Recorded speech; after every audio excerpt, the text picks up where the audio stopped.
I was a little late to the draw on letting this. It's another installment of Ash Wednesday. It's one of the rare instances where we pre-tape anything, so I don't know if it's going to be an Ash Tuesday or Thursday. But I have a couple of Brazilians here today. A little disappointed because they're men. When I heard we had two... Are you assuming my gender? Sorry, I did. I was just sorely disappointed. I heard two Brazilians coming into the studio. No, but you do okay. You're like a 6.5. Okay. So it's, of course, you've seen them on the show, Mr. Paulo Figueiredo. I mean, yeah, Paulo Figueiredo, Filho always have it, but I've always said Paulo Figueiredo. Filho just means junior. Okay, all right. Does it? Yeah. It was. There was this one time. I was working actually with the Trump organization, and they did a background check and said, well, your name is Filho. I see there's another guy on the company that's Filho as well. Mm-hmm. Are you related? And Donald Trump Jr. asked me that question. I said, well, are you related to Robert Downey Jr.? This is like his junior. Did he get it? He got it. Or was it. he like, no? No, he took it very seriously. He's smart. So you can follow, of course, Paulo on X. He has a couple of X's right now, and of course his show is here on Rumble. What are the X handles? It's at Real P Figueiredo, my last name. Okay. Figueiredo. And if you're watching, that's on screen, and of course his good friend here. Well, I know it's Allan Dos Santos. I'm trying to look for the X, but Allan, what's your X? Allan L. D. Santos. Okay.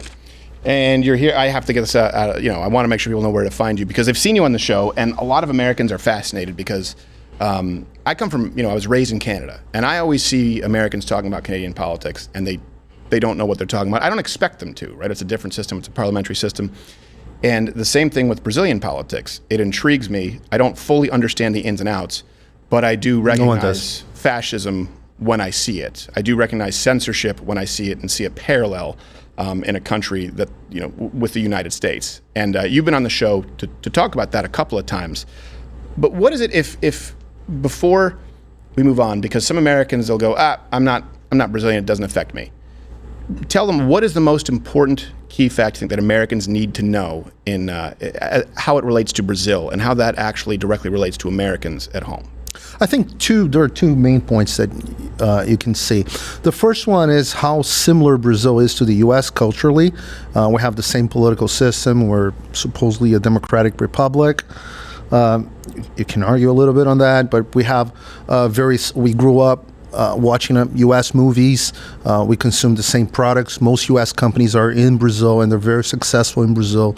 We dress out the same way. We're better in jiu-jitsu, but other than that... We'll get to it. Yeah, we'll get to it. We'll get to it. All the medals.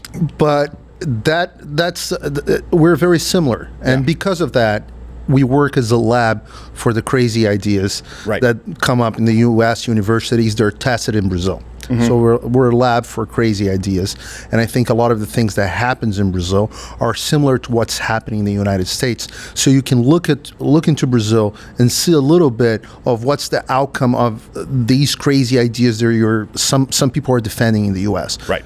So that's one side of it. And for people who don't know, people who haven't seen you on the show before, obviously as a journalist who was censored, it's something that's a warning that people should heed. For people who don't know of your background, we'll make sure that you have the link in the description. But that's kind of how you came to be. I don't want to say more popular, but the more they try and silence you, the more people know who you are. True, and on that you can talk about the censorship that's ongoing in the U.S. It's going through the deep state, like putting pressure on the White House, putting pressure on social media company, and the social media companies coming up with. We all know what's going on YouTube and not on X anymore, but on other companies as well, like Meta and Facebook and whatever. That's the same thing that's happening in Brazil. But the other side of it, Brazil is so important, is from a geopolitical perspective. Yeah. Because, Brazil is, and I can say that without fear, that it's the most important country from a geopolitical perspective on the Southern Hemisphere. And the reason I tell you this is, obviously, if you control Brazil controls completely the whole coast on the Atlantic South Ocean, which is fairly important. Mm-hmm. But not only that, if you go to war, you need four things. You need people to build an army. Yep. You need food to feed this army. You need iron to produce the war machines, and you need energy to power the war machines. Yeah. And Brazil's the number 3 or 4th largest food producer in the world. Brazil is 5th largest population in the world. Brazil is the number 2 iron ore producer in the world. Right. And Brazil has more energy than most OPEC countries, some of them combined. Yeah. So, from a geopolitical perspective, the fact that Brazil is shifting towards China should be very concerning to the U.S., to Americans. Yeah. And the fact that the left is dominating Brazil and the right barely talks about it. Yeah. The U.S. conservatives, I think it should be a concern. Which is always kind of surprising to me, because especially during that time of Bolsonaro, to not see Americans understand what they had at that moment in time. And, it's no big secret that I have quite a few friends in my close circle who are Brazilian, especially coming from, a background having done jiu-jitsu. So I was a little bit more in tune with it. But I thought, okay, there's one other place where there seems to be this at least sprouting of freedom that people understand. And so when I saw that change with Lula, I didn't know all the ins and outs, but was really disappointing, was really disheartening to see, because you're going, I thought they were about to get it right. And I don't want you to let you hog the whole spotlight. Allan Dos Santos, you obviously were an early backer to supporter of Bolsonaro there, and you guys have both been involved with, there's so many stories. So you guys tell me where you want me to go with this. You've been in American jail, you were telling me, Paulo? Yeah. Yeah. You haven't been in jail, right? No, Not yet. Good. I don't imagine you would fare well in jail. Unless you were managing the library like Brooks and Shawshank, come on, you better find the biggest guy and make nice with him. But what do you think is the most important for Americans to understand? Yeah, so I would like to go back a little bit in history. When Walt Disney was facing a strike, I think it was the first strike, strongest one. Mm-hmm. He had a deal with Bank of America to recover his money and do more movies. And he had a mission in South America. And this is you can watch it on Disney Plus. This is not hidden. The ABC countries. Right. He had a mission to go to South America and spread anti-Nazi propaganda. That's when he came up with Jose Carioca, right? Yeah, exactly. So. Wait, anti-Nazi propaganda? Yeah, anti-Nazi propaganda. Well, we're anti-Nazi. Right, we're all anti-Nazi. Anti-Nazi propaganda. No. He was. Doing not against the Nazi, but doing the anti-Nazi propaganda. Right. Yes. Then the word propaganda in English has a bad connotation. Yeah, it has a bad connotation. We're like, well, yeah. So it's not propaganda. If someone's saying Nazis are bad, it's like it's not all propaganda. But it's because the word propaganda in Portuguese it means to propagate an idea. Oh, okay, all right. Yeah, okay. So that's why he's coming. Which is kind of ironic, because I don't know if you know this, that Walt Disney didn't like the Jews. So I'm imagining that they weren't in charge of Bank of America yet. Mm-hmm.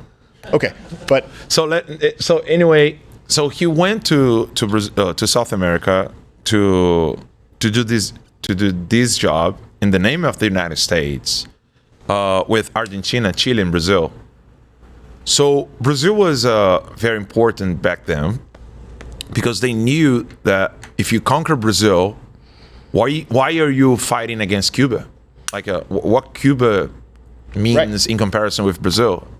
If you won Brazil, for example, Chinese and Russian and Chinese army, if they won Brazil, they have Venezuela and Cuba and the drugs and everything that you can ever imagine. And even a war against the United States would be easier for them if they have Brazil. Because South America is basically Brazil. Brazil is the biggest country. Brazil is bigger than the United States. There are going to be some people who will take umbrage with that, namely South Americans not from Brazil. That man just say we're basically Brazil? It means 60% of the South America continent. The size of the country. Right, yeah. Plus, who cares about the Peruvians? They were I love ceviche. What are you talking about? Yeah, all right, okay, fine. Yeah, it took a genius to say, let's not cook it. But so the size. So a lot of Japanese influence. Exactly. Not even that's the counts were coming over. Yes. Sorry. By the way, I don't mean to be distracted. This cigar blew up on me, so I'll be the only one not having a cigar here. It's looks like a cartoon cigar, but okay. So anyway, Brazil was an important piece for America for a long time. Mm-hmm.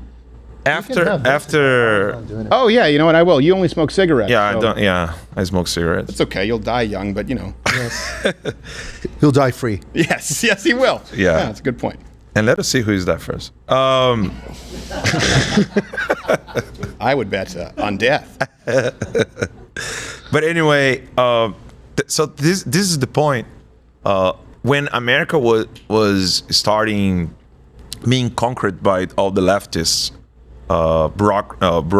even the bureaucracy in the United States, even the politician, when the United States started becoming more blue and less red, Brazil was important only for the left. And why is that? Because they needed to use Brazil, as Paulo said, as a lab and an ally. For example, BRICS. BRICS is an organization. B for Brazil, R for Russia, U. I for India. I for India. C for C China. for China, and S for South Africa. And their goal is to destroy a U.S. dollar. Right. So for the left, Brazil is very important. They want to destroy the United States through Brazil. Right. So if the patriot Americans, I think there's an important point to be made. So that the difference on foreign policy between conservatives and leftists. Yeah. So the leftists always had this big concern with their international community, right? So the globalists are pretty much leftists. Sure. Yeah. The conservatives in the U.S., they always had this tension between the non-interventionists or isolationists and the interventionists. So you have this tension of one side you have the crazy neocons like let's export democracy to Iraq and right. Just saying the word sounds so silly, doesn't it? Like let's export. Yes. You know where they want democracy? Iraq. Right.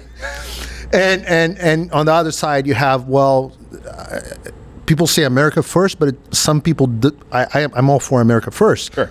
But some people mean American only. Exactly. And the world is like a not a beautiful place. So if America is not there, someone else will be. Yeah. And so because of that, I think the conservatives in the United States are concerned with the United States. Right. The left is well connected everywhere. Right. So they do have an actual network, and I guess that goes to what he was saying. Yeah. So the leftists know they really know how important Brazil is to destroy the United States. So that should be the most concern for American people. Yeah. Understanding how it is important to see what they do in Brazil and how the bad things develop in Brazil. Like, for example, the health care in the United States. The leftists here, they sell an idea that if the health insurance could be only public, like public schools, that would work. So go to Brazil, you're gonna see how up it is. Yes. You know, like that's what happened with Canada. With me, the first Canada. I think Canada is the best example for that. And Michael Moore. Well, Michael Moore said that Cuba had a better healthcare system, but he's a dumb fat. That was actual propaganda. Yes, no, it absolutely was. That was propaganda. Of course it was, and he bought into it. And so my first investigative piece, I was with a company called PJTV in LA, and I said, this was before you even had access to hidden cameras. I said, I know the hospitals I went to and the clinics, so I just took it, and it was like, an old camera in a hat. Really? Trucker hat. Yeah. And I went undercover. Like Homer Simpson. It was ridiculous, and I just showed people like, broken arm. We waited for, I think it was 8 or 9 hours in an emergency room, and no one saw us. They to get penicillin, you would be days. It's to like get a Brazil. blood test, 3 years to get a family doctor because there weren't enough doctors. And then I was accused of propaganda, so I followed it up. So people, and now it's since basically collapsed where they've conceded it in Canada, which is interesting that you say, not to misquote you, but that Brazil is in some ways a petri dish testing some of these ideas. Yeah. That's very much what Canada is. That's how I saw it because it's so similar to the United States. Yep. It's basically, it's basically America light. And you see it not work there, and I'll see Americans praise it. And you see that now with the left praising, the recent election and your leadership now in Brazil. How close do you think the left is right now? We know historically how important it is, but at this moment in time, the left is to tipping Brazil, and does that cause other dominoes to fall? Oh, I can absolutely say that Lula wouldn't be president of Brazil. Communist Lula, the current president of Brazil, he wouldn't be president if it wasn't for the U.S. left. And I mean that's hard to dispute. Right. On the point that, well, for example, Lula won the election. That's what we were told. That he won the election, and we have all the problems with the Brazilian electoral system. If you think in the U.S. is bad, Brazil is way worse. Well, I can imagine. Yeah. Well, first of all, it's fully electronic, so 100% electronic with no paper trail. Second, everything is decided by a centralized federal court, which is the Superior Electoral Court. Yeah. The man who was in charge of this court was Bolsonaro's sworn enemy, De Moraes. Right. The justice, the bald guy, looks like a James Bond villain. Yes. Right? Or Voldemort, as Elon Musk likes to say. And that's bad enough. But one of the things that they were able to make was completely censored conservative speech since, I don't know, 2020? Yeah. Yeah, and especially in 2022. Completely. And the way they started doing that is like, for example, we have access to public documents showing meetings between the technicians from this electoral court meeting with FBI agents, FBI, U.S., United States FBI agents, where they were not CIA, FBI, where they were teaching them how to, quote unquote, combat disinformation. Right. So everything that was done behind the scenes here, and we didn't know in the U.S., like the Hunter Biden laptop, it was being hidden while they sent FBI agents to talk to them to not publish the story. That would probably, in Brazil, that was done by a court order. So the stories were being censored by the order of the Supreme Court, which is the highest court in the land. Right. So all that framework came from the United States. The theoretical framework to come up with, to justify all that was the Atlantic Council with a U.S. NGO funded by George Soros, was the one in Brazil working with them. George Soros funded most of the initiatives in Brazil that censored conservatives and worked with the Superior Electoral Court to censor conservatives in Brazil. So you have the deep state and U.S. NGOs, and George Soros is like a conspiracy theory, and I'm not a conspiracy theorist. No, but that's a fact. Right. And you had, at one point, the Biden administration openly working to make sure no one disputed the electoral results in Brazil. And so if you think... They did the same thing here with big tech. If you at home think I'm crazy, just look at the Financial Times article. They have an article bragging about how the U.S., the discreet campaign to save Brazilian elections, they brag about it. The fact that the U.S. sent the CIA director, William Burns, the chief of the Southern Command, the general's chief of the Southern Command, the Jake Sullivan, to put pressure on Brazilian public officials and even military leaders to not challenge the electoral results in Brazil. So what I'm saying is, and even I talked to a lot of military leaders during the election, and they actually said, if we challenge the elections, the Americans will sanction us and that will destroy our country. So we can't challenge them. Right. So, and that's the only reason why, not the only reason, but the main reason why we have a dictator in Brazil that's able to do whatever he wants, because he has support of the U.S. left. There is a silver lining. Brazil, South American country. At least you have electronics in Brazil. Electronics? Yeah, your whole elections are rigged, electronically. But least you have computers in Brazil. We know the results. Oh, yeah. Yeah. A lot of countries right around cannot claim the same. Well, you don't want our computers. No, you don't. Does it fill up a whole room? Yeah, like mainframes. Yeah, exactly. No, we don't know because they're secret. The electoral computers are secret. Like all the election is counted in a secret computer. Secret. They call it the secret room. Am I? No, it's true, right? All the elections is counted in a secret room that only a handful of people have access to. And the truth is, you can't know the result. Of course. In other words, you're saying that's what we were told, but it's a legitimate thing to say because there's really no way of knowing. No, before the result, how can you prove that your vote is counted? Is really the vote they are counting? Right. There is no way. There is no way. And that's a good example of a parallel to the United States, that's what the left would have here in the U.S. They wanted to. They had a bill, and They still want to. They still want to. Yeah, a fully centralized and electronic system that's federalized. That's their dream come true, and it happens in Brazil. Right. And right now we have it's like the probably half of the Brazilian population, including, that's an actual number, 82% of Bolsonaro voters think the election was stolen. Right. 82%, and all these people are being silenced. I'm talking about a country that has 220 million people. Right. Half of them voted for Bolsonaro, half of them voted for Lula. Yeah. Supposedly. Right. 82% of people that say they voted for Bolsonaro say, we think the election was stolen. And these people can't say it. Because in the U.S., because of First Amendment, thank God, I can wear a shirt saying the election was stolen. I can sell a shirt saying the election was stolen. Just not on YouTube. Not on YouTube, Right. Of course. But you can say it. You don't go to prison. If you say that in Brazil, you will go to prison. Why did you go to prison? So I went to prison, to the U.S. Prison for a different reason. I Wasn't rape. No.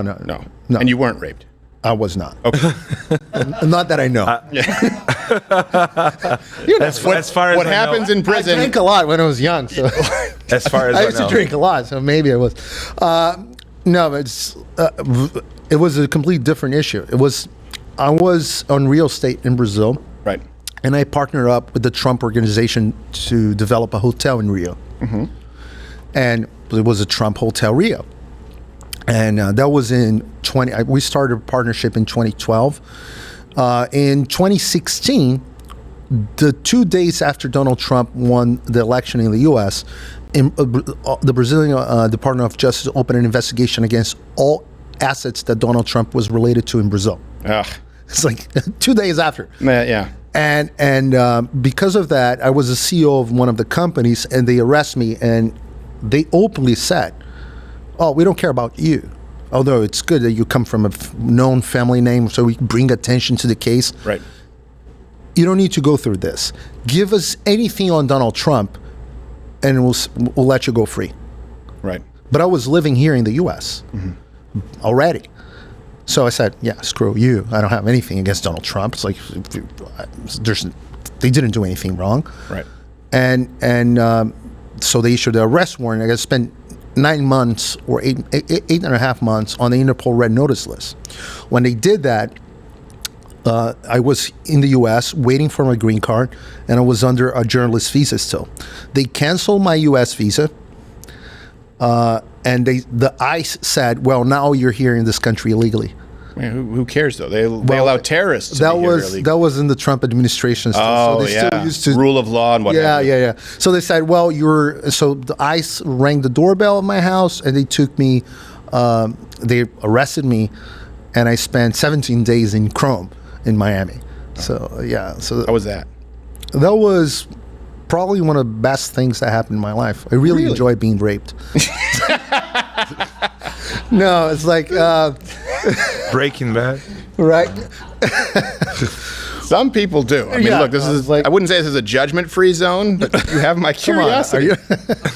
Had you been doing jiu-jitsu before jail? Yeah. Oh, okay. All right. Yeah, I don't know if it really works when someone That was sharpens fun. a. You know what? toothbrush. What happened then was that I had my name, and I come from a very traditional family in Brazil. So I'm a grandson of a president. Right. So I had my name on all the shows, like CBS Evening News, saying, "Well, the grandson of the former president was arrested for corruption for being associated with Donald Trump. He was just arrested in Miami." And so it's like I had my name in all the newspapers as like being corrupt. Right. It's like, and I was like, okay. Well, just so people know, in the House, by the end of the case, it terminated the case against me. They said I was completely bullshit and I shouldn't be charged since the beginning. But It doesn't matter. They accomplished what they set out to damage your reputation. Exactly. They want us to ensure that people don't trust you as a journalist going forward, Exactly. and they felt like they accomplished that. It doesn't matter if it sticks. But that's the best thing that can happen to you. Right. Because then you stop thinking about your reputation and just don't care anymore. And you see, well, is this the worst thing that can do to me? I was at the end of the 17 days in prison. I swear to you, I was friends of everyone inside. Oh, really? Yes, I was clapped when I was leaving, like people crying. What did you do? That's what I was going to say. That's not normal. It's one thing if you managed to keep your 13 or that doesn't matter. What are you doing in Vegas? Stay in Vegas? What are you doing in prison? I was going to say, if they're clapping for you leaving, that means they're going to miss you. You're going to get some phone calls when they get out. Oh, I made from some friends. Yeah, believe it or not, the son-in-law of a former president of Egypt was in prison with me. Oh, really? Yes. And it was the guy was put in the red notice because of the Muslim Brotherhood that put his name on the red notice, and he was living in the U.S. And because the Trump administration had this very stupid policy of arresting everyone that was on the red notice to be deported. It was like, you don't know how weaponized the red notice is. I think he should suspect right now because the Iran tried to put Donald Trump on the red notice. Right, yeah. And red notice works like the government just put your name in there and that's it, period. Mm-hmm. So people need to understand that. I mean, they don't need to prove anything. Yeah.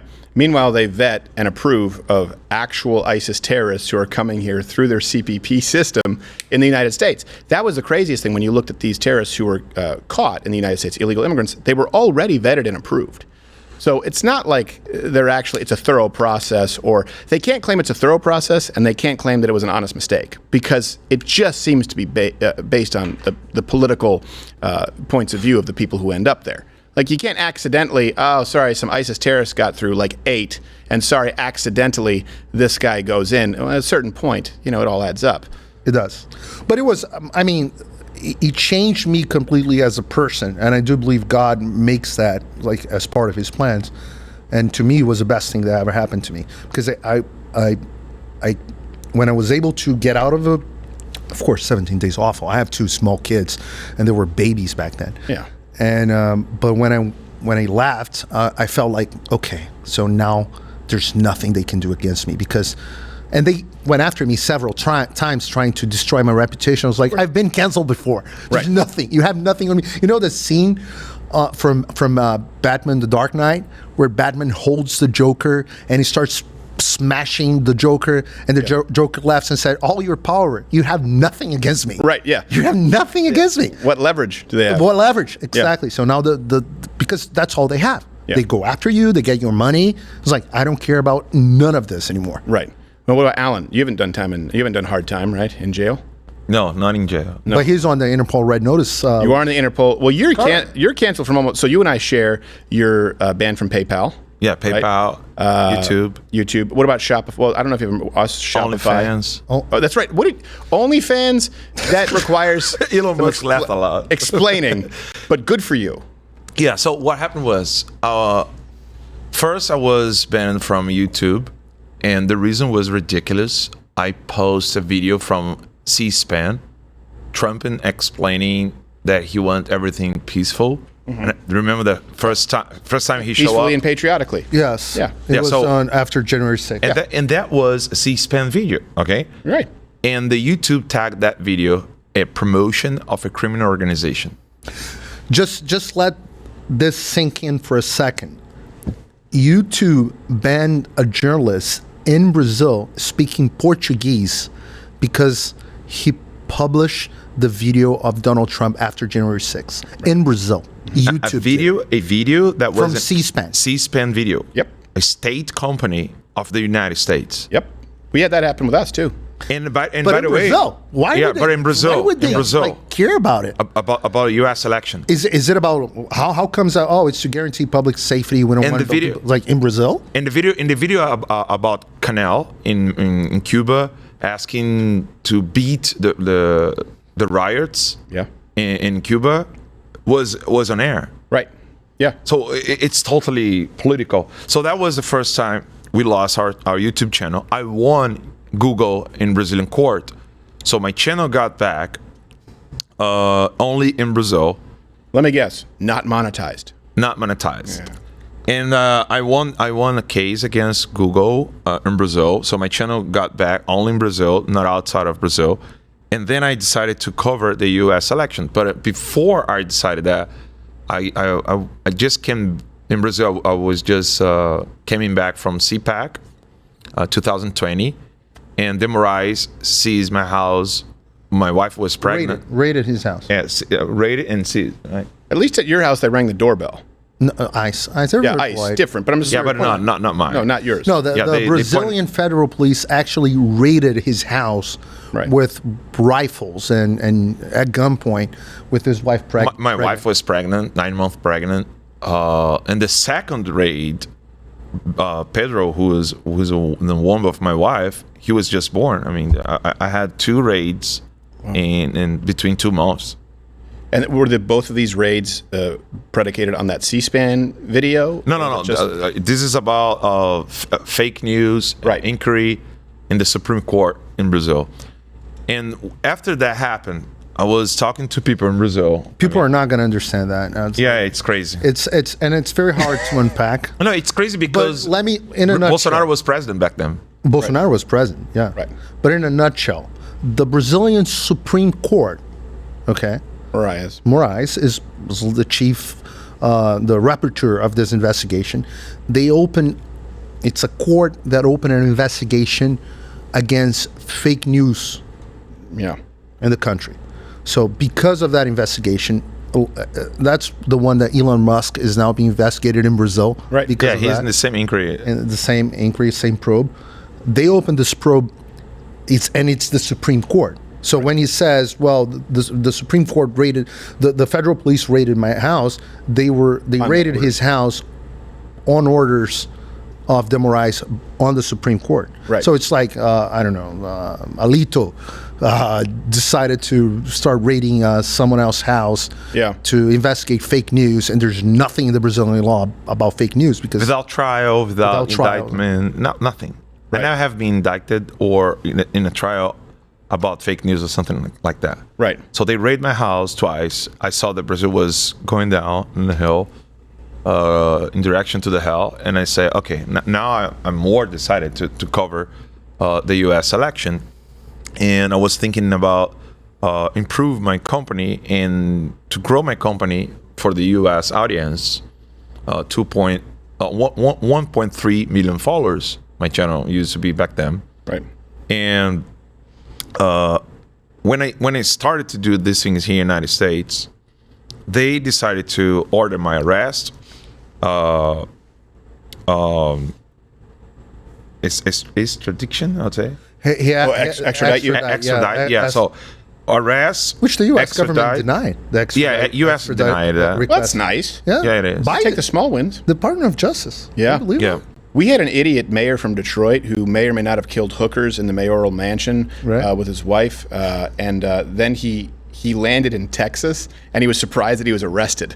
I was like, you think they have to extradite you, Detroit to Texas? So I'm familiar a little bit with extradition laws, but I'm glad to hear that the Biden administration didn't grant it.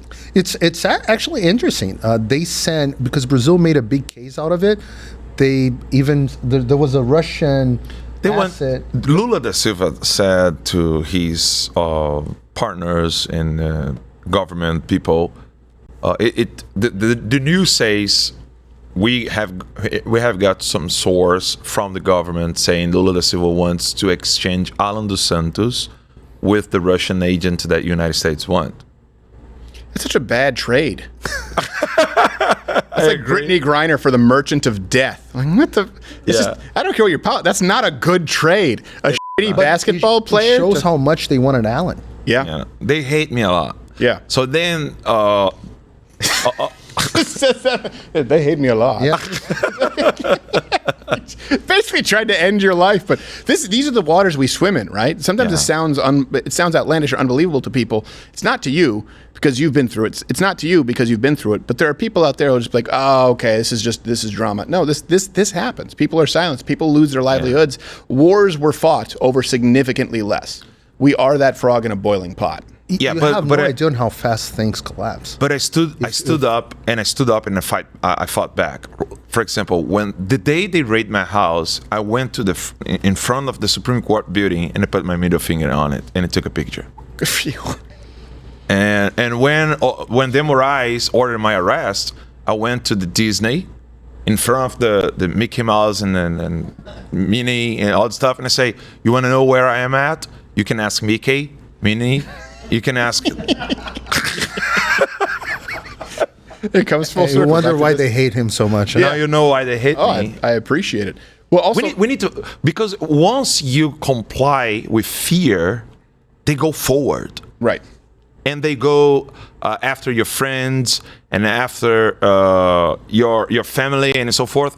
You need to stand up and say, "Get the f*** out of here! Yeah. You're fighting against a man, a father of a family. I'm not your bitches and the people you are used to yellow and they just kneel Right. In front of you. I'm not these kind of a bitch you are used to. There are so many people both in the United States, and I will say in Brazil too. Being around enough Brazilians, what I've noticed is a lot of them have that sort of that they want to have that freedom mindset, but they just don't. There's a kernel of it, but they don't really know what's happening. A lot of Brazilians here in the United States, in my experience, and their eyes can be opened if you explain it to them. But it seems like a lot of Brazilians, at least here stateside, don't take a super active role, and it's kind of like, it's not an interest of mine, which obviously is a lot of Americans, but that's been my experience. But in Brazil works the same. I mean, if you are in Brazil, you don't know anything about Argentina election or politicians. But he means Brazil. I mean, Brazilians don't. Brazilians haven't taken a huge interest in Brazilian politics. Yeah. But it's a domestic thing. Right. What Paulo said in the beginning is very important. People, I mean, let us put it this way. Every Brazilian, every American, every Canadian, they have their own domestic problem to solve. Right. And because we are not internationalists like the Marxists, because to be a Marxist, you need to be internationalist. Right. Right? Yeah. So we care about our country, but if we care about our country and we do not pay attention to what is going on outside, you are the next victim of the Marxists because they're working together. So if our enemy is working together, we need to find a way to work. Not, I don't like the word working together, but we need to find a way to know each other and see what our enemy is doing, because the enemy is the same. The problems are the same. I mean, what they are doing against Brazil, what they are doing against Argentina, what they are doing against Chile, they are doing against the U.S. people too. So if the American people see what is going on in the United States, they could understand better how to solve their own problems. For example, I'm going to put one problem here that's very common among Americans, and I saw this movie before. Obesity. In Brazil. What? Yes. You said one problem very common. I thought it was obesity. Obesity now.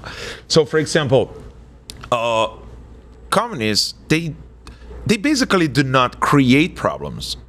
They master how to see a problem inside the society, and they boost the problem. Right. So they are not the creator of the problems, because what kind of discussion problem you have in North Korea? Right? Yeah. None, because people over there cannot complain, they cannot discuss, they cannot debate. So you just have this kind of a conflict in free countries, right? Yeah. So what communism does is a communist agent, he look at the issue, the problem, he pretend to help both sides and boost the problem to a certain point that would be unsolvable. Unless you cannot the solve government the problem. steps in and that's now here's your savior. Yeah, and big. Doing it, they are very good at putting not disagreement. I mean, they know how to make friends fight against each other. Right. Like, for example, let us say in Brazil right now, we have people willing to go to the street, right, and protest against Lula and de Moraes. And some right-wing people are saying, no, this is not a good time to do that. We need to wait a little bit, because they are afraid, of course. Of course. And right-wing people are fighting against each other, and they do not know how they are being manipulated by the left. Right. And I see the same thing in the United States. People fighting against each other just because of this is a figure of speech, but I don't like your mustache, I don't like your beard, I don't like your hairstyle, I don't like the way you dress, I don't like the way you talk, and then they make a deal. they make a big deal on this stuff. Yeah. While the enemy is getting stronger. Right. Well, let's talk about that. The enemy getting stronger. So Lula has buddied up for people who don't realize, I think Americans can be removed from this a little bit because we have such a big country, right? And even then, if you go to sort of North America, you're still talking about the United States and people who are kind of ancillary, right?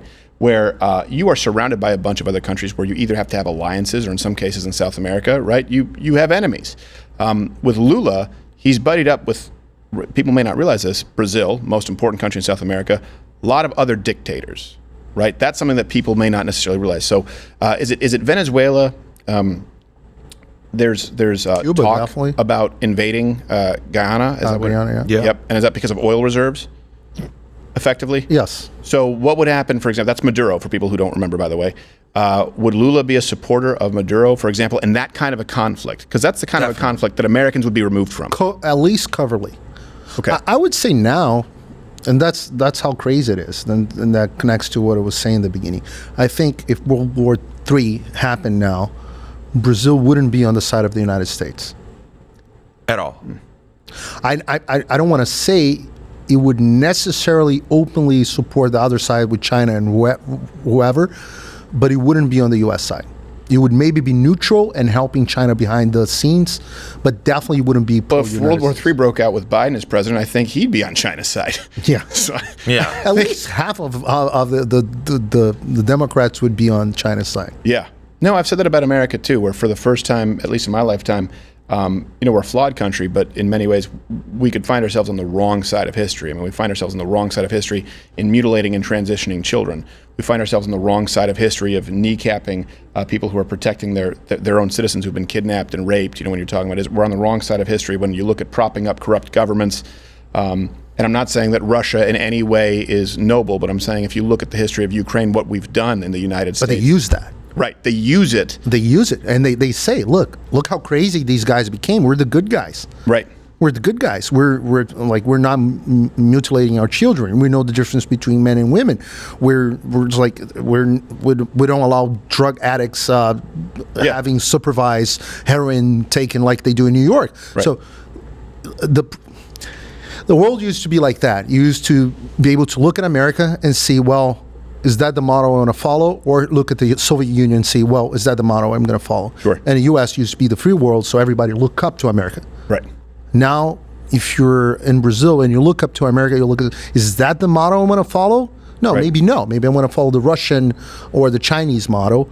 It's less freedom, but look at what all this freedom did to the United States. Right. So it's and all that's done on purpose. Right. All these, it's a fact. You can read The Naked Communist, 1958, and you see everything was planned to happen this way. Let's destroy the family. Let's destroy church. Let's destroy society. Let's take over the unions. Let's take over the media outlets. It was all planned. Right. So nothing that's happening in the United States is by mistake. Right. It's not that they were lucky. They infiltrated agents, the Soviet Union infiltrated agents. To this day, the crazy environmental propaganda, we have enough evidence that Russians supported a lot of NGOs in the United States and in Europe with this crazy environmental agenda.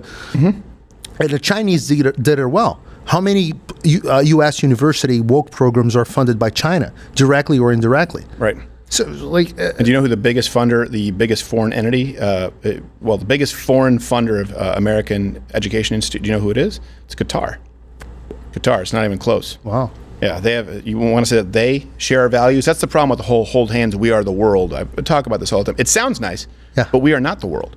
The world has been at war since the beginning of time. There is nothing virtuous about saying we are the world. Well, hold on a second. The world includes child sex trafficking, and not only legal, but mandated in certain places, right? Child brides. Like, the world is an evil, dark place, pardon my language, but to drive that point home. So to say we are the world is to say we're tolerant of the deepest, darkest evils that exist in the world. And I don't think that people give that a lot of thought, and it brings me to another point. So Brazil, okay, this is a tough pill to swallow. But you also see, my personal favorite, Malay, right? When you talk about Argentina. It's our favorite too. Yeah, is it? Okay. I forget the name of in El Salvador. Bukele? Yes, yeah, exactly. I was just speaking with a lady, a teller at the bank about him. She was El Salvadorian, and she said, oh yeah, we're big fans. Is there, outside of Brazil, is there potentially a red wave? And would that kind of let's say, alliance be enough to stop someone like a Lula and Maduro if they were to become an alliance? Like, is there enough to stop the storm that's coming? Well, there's a book I like a lot. It's called National Populism: The Revolt Against Liberal Democracy. It was written by two leftists, like semi-liberal guys, professors. Leftists. Yeah, it's like leftists. Yeah, but the book's very good, and they say, well, what's going on in the world right now is that people were just fed up with this so-called liberal democracy. When you see all these big corporations making billions of dollars, and you see all these people in power getting away with stuff and doing whatever they want, and you see all these bureaucrats that we don't elect making rules that change our lives. That was true in Europe, and that the regular people revolted. You see all the people, the blue-collar workers, the farmers, they were like, we don't agree with that. Right. And these guys are getting away with stuff, and they're getting richer and more powerful, and we have no say in our own lives. Right. So they revolted. And you see that starting in 2015 with the Brexit in Europe, and you see the Donald Trump in the U.S., and you have Macri in Argentina before Milei, and you had, of course, Bolsonaro in Brazil, and a bunch of populist conservatives won. What happened after that? Well, after that, the left said, well, it looks like we're not going to win elections anymore. There's something going on that we didn't notice, because we used to control the media. We used to control Hollywood. How come they're winning elections? Oh, well, that's because of social media. So they started to do two things. One was, well, let's censor conservative speech. Yeah. And let's try to influence the electoral process as much as we can. And then you had COVID. And during the pandemic, you saw all the liberties like disappear. You had tax. It's like you have taxes, like keeping people in their homes. Yeah, I was going to say not enough of a fight put up by American conservatives. So many people had shows. It took some time. Yeah, they were broadcasting from their basement. I had conservative people out there call me, because we started doing 2-a-days. We did Mug Club Quarantine, where we did 2 shows a day as opposed to 1. I remember that. And I had people call me up behind the scenes and say, you really shouldn't do that. It's yours. But this is why we lose, because people like you make us seem crazy. I'm going, I make you seem crazy by... I had a conversation with everyone at this office, and I said, look, this is happening. I know that some of you guys are removed from this, but this is how we keep the lights on. And if you don't want to come in, we will keep you on staff as long as we can. But I'm going to come into work. Who wants to come into work? And I want to do 2-a-days. Everyone said, yep, let's go.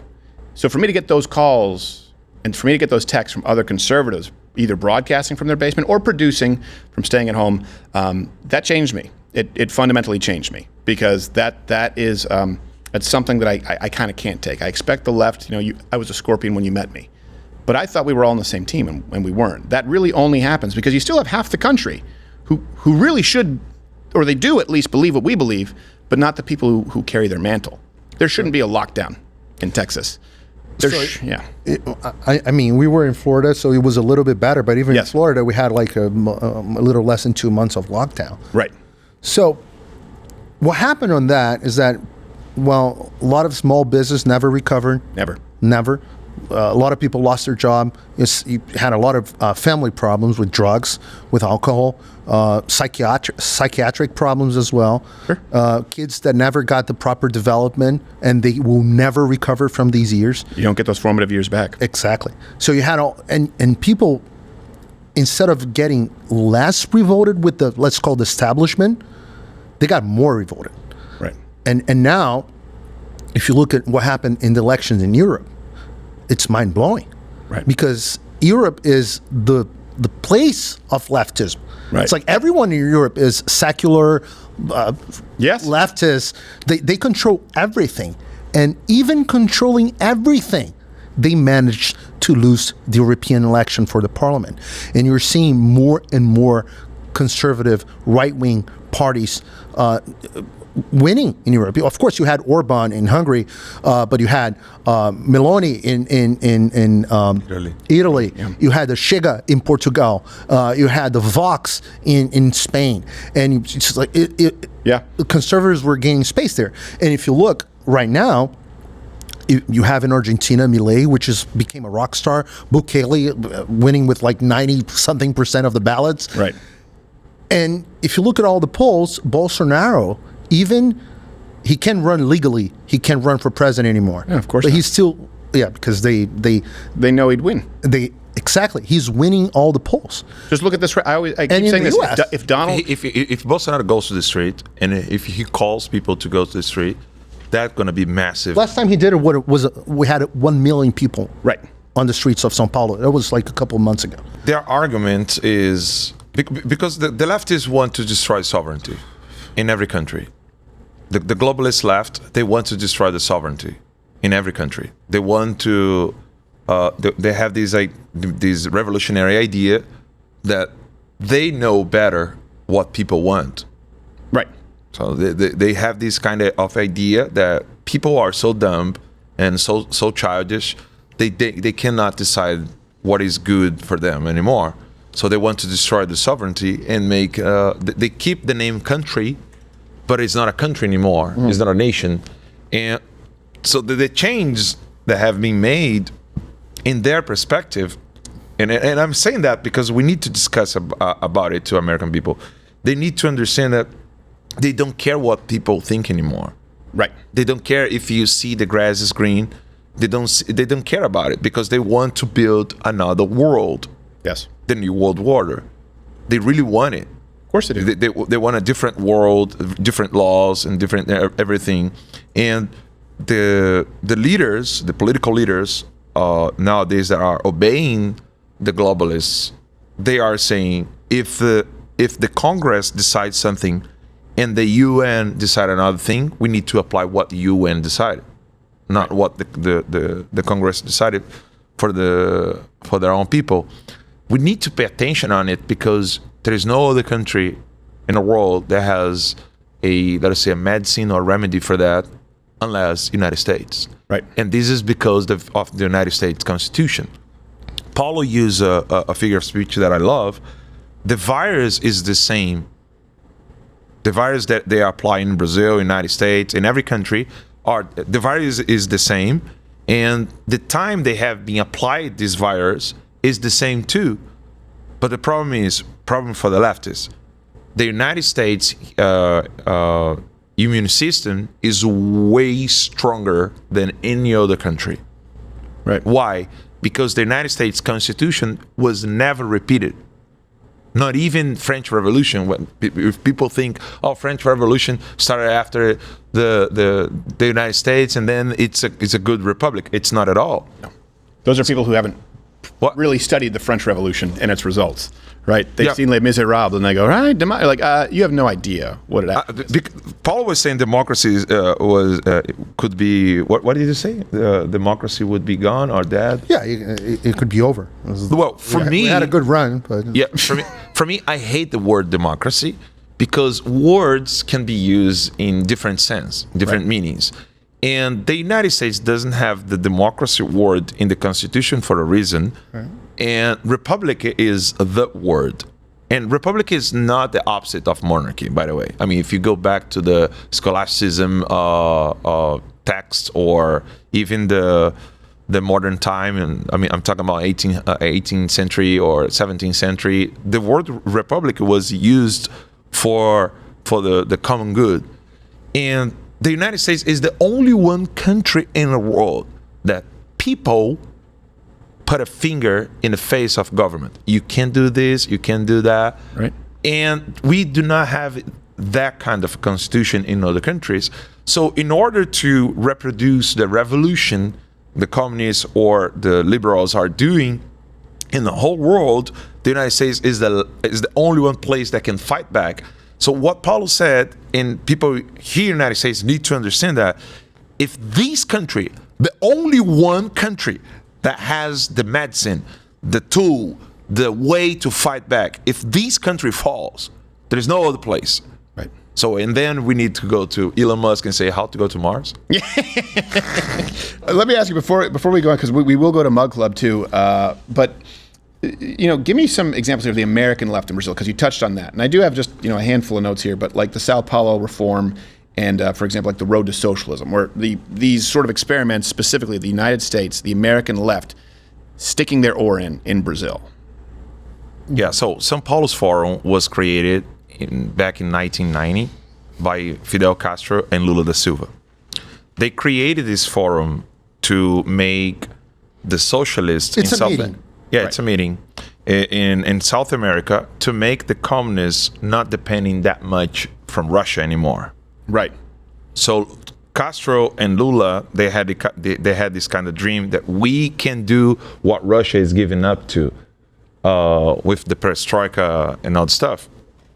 I think your audience will understand perestroika, right? Right. Yeah. Okay. So Also that the Russians were banging too many of their Cuban women. That was probably part of the motivation. Yep. Smart of them. Yeah, they were showing up. They were going like, "Oh, what is this?" and when they Cubans are way better than Russians. Yes, generally. And when they created this organization, this criminal organization, they want to work together with the drug dealers and taking over the bureaucracy inside every country and taking over of the countries through election, not through army and revolution anymore. Mm-hmm. So not through violence, but through corruption. And when they did it, they have been helped by a lot of socialists in the United States. Right. So you mentioned on road socialism. Road socialism is a program written in the Communist Party of the United States. So if you go, don't believe in me, go to the Communist Party of the United States program called Road Socialism, and that was way before Macri and before Donald Trump, and they named the countries that could turn into right wing. They say Nazi. Right. So I'm translating. Yeah. So they knew that something could happen in Chile, Argentina, and Brazil. Again, the ABC countries. Yep. And in order to stop the right-wing people, they knew they need to have the help from the socialists in the United States. So this is why Bernie Sanders personally named the officer that could be in the U.S. ambassador in Brazil. So Bernie Sanders, he did it, and he also a big supporter of Chavez. People need to remember Bernie Sanders. Yeah. He's a fully communist. Yes, and he has connection in Brazil. All the leftists Very well connected. Very well connected. Bernie Sanders is? Yeah. Bernie Sanders. Okay. What Paulo was trying to do in the U.S. Congress to put a light in the Brazilian situation, Brazilian tyranny, he was facing a hard time to talk with the Congress right-wing politicians in the United States because they have no clue about anything in Brazil. But 1 week before, they don't really care. Other than, believe it or not, other than Chris Smith, no one even wanted to listen. Now they do a little bit. It's better. Good. But the Chris Smith, which is a congressman from New Jersey, a Republican, he was the only one that since the beginning was like, oh, this is a serious human right issue, and he started gathering a little bit of support. But I think the point Allan is making is that the Brazilian left, they come to the U.S., they get meetings immediately with Bernie Sanders senators. They get resolutions approved in Senate. It's like they get red carpet treatment in the United States. The Brazilian conservatives, I came with a delegation of 20 Brazilian congressmen to the Capitol, and we couldn't get a hearing with a single congressman from the Republicans. It doesn't surprise me. I wish it did, but it doesn't. Exactly. So what he's saying is that the left has all the connections in place. They support, Soros is funding all the left's initiatives in Brazil. We don't have any billionaire, not even fracking billionaires, supporting conservatives in Brazil. Right. At all. It's again, because of this and by the way, difference on to philosophy. Frame what they want to do against us, Brazilian press said that Paulo and I were working together with Elon Musk to destroy Brazilian democracy. You know, it's crazy because they're doing it very poorly. Yeah. Elon Musk won't even remove the sanctions. No, I don't. I not even have a Tesla. No, you got some right. Yeah. But no, that's the thing is the right. And I will say this too. You know, kind of, if this analogy is apt with the left, have you ever had someone in your family who's just a master manipulator? Someone who will constantly, and you'll notice with these people, they will be really close with someone 1 second, and then they're really close with somebody else, and they'll turn you against each other. And you'll see it within a family, like, why is she or he really close with my sister? And now they're no longer friends. Or my best friend, then they're no longer friends. And then 5 years later, all of a sudden they're best friends again. The left is really quick to, oh wait, a potential ally? All right, let's use them. That's where globalism comes in handy, because you can now, since you don't care about your own national interests, right? A globalist in America has the same problem as a globalist in Brazil. Globalist in Brazil doesn't give a shit about Brazil any more than the globalist in America cares about America. True. So everyone else outside is a useful tool. And today, that could be Argentina, that could be Venezuela, tomorrow maybe Chile, maybe tomorrow it's Canada, because you have no loyalty, you don't care. And so you can use all of these alliances that are interchangeable to manipulate, because your true north is not some kind of national interest. And it is kind of an anchor. And they make a lot of money in the meantime. And they do, yes. And there's no anchor to almost an albatross around the neck of conservatives, because they do ultimately have to, if they are true conservatives, come back to caring about the nation. And so that does cut out a good portion of the globe as an ally that you can just use and manipulate. You know who was number 2 ally in the U.S. Senate of Lula? Of Lula? Yeah, it was number 1 was Bernie Sanders. Number 2 was Bob Menendez. Oh, same guy that was it's like I used to debate his daughter every single weekend on Fox News. Really? His daughter Alicia. We had a segment. oh yeah, is she her daughter? Yeah, Bob Menendez's daughter. Oh wow. Yeah, and then they told her she Democrats has a lot of parents and yeah. TV. And then one day they said she doesn't want to do it anymore. Okay. So the segment was gone. I was like, well, can we find someone else? Like, I don't know, maybe. Maybe she got some gold bars. Yeah, exactly. She could be. It's funny that a Democrat was the one. It's usually the Republicans who are selling gold. But I do want to continue this on Mug Club. Allan Dos Santos and Paulo Figueiredo, just before we go, let people know where to follow you. I know your show is on Rumble, and you have 2 X's. We'll put those up. Allan, best place for people to support you. Yes, it's on my Twitter, on my X. So you still say Twitter sometimes. Yeah, I know No, that. you would have to say X, formerly known as Twitter. Yes, Yeah. exactly. But I would like to just make a statement here. Yes. I passed 3.5 years without my daughter, my family, waiting them here because of the tyranny I faced in Brazil. If the U.S. want to understand how dangerous it is to become Brazil, and if they think that never would happen to them, be careful, because what they are doing here in the United States is entirely what we face in Brazil. We are just like Back to the Future stuff. Yeah. It's just like, guys, be careful.